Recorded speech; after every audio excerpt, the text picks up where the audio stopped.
hindi na nagawang makasunod ng isang sundalo sa kanilang isinasagawang hot pursuit combat operation sa mga nakasagupa nitong mga tumakbong teroristang NPA Kamakalawa sa bayan ng Mansalay Oriental, Mindoro. Agad na inireport ni Mangangan Barangay Captain James Mark sa Baco Municipal Police Station ang natagpo ang bangkay ng mga residente ng nangunguha umano ng bato sa ilog ng Mangangan, Sitio Lukban, Barangay Mangangan.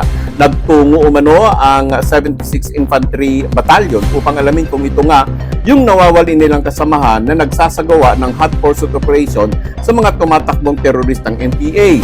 Kinumpirma ang nasawi na si Private Leomar Esbieto, 27 taong gulang, binata at residente ng Purok 6, Rizal Occidental, Mindoro. Ayon pa sa ilang impormasyon, nakalap na matindi ang ulan Kamakalawa ng gabi at hindi tumigil ang mga ito sa paghabol sa mga tumakbong teroristang NPA. Kabilang umano si Private Esbieto sa 4 na Philippine Army na tinangay di umano ng rumaragas ang tubig sa Mangangan River nang ito ay tumawid. Nasagip umano ang 3 nilang kasamahan, subalit dahil sa madilim na kapaligiran at malakas na ulan ay tuluyang naglaho si Private Esbieto. Nakahimlay ang labi ni Private Esbieto sa kanilang tahanan sa bayan ng Rizal. Ayon pa sa ilang impormasyon na malapit na di umanong itong ikasal sa kanyang nililiyag.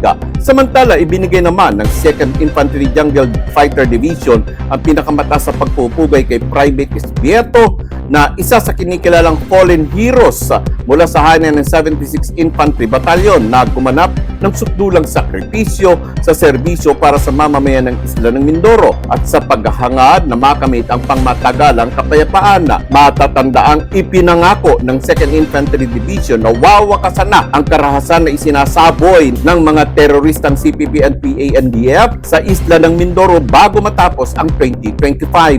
Kasabay nito ang panawagang magbalik loob na sa pamahalaan sa ilang pang natitirang terorista sa Mindoro. Manatili pong nakasubaybay at tumutok para sa mahalagang impormasyon at komprehensibong pagbabalita. Paki-like, follow and share at mag-subscribe na rin po sa ating YouTube channel.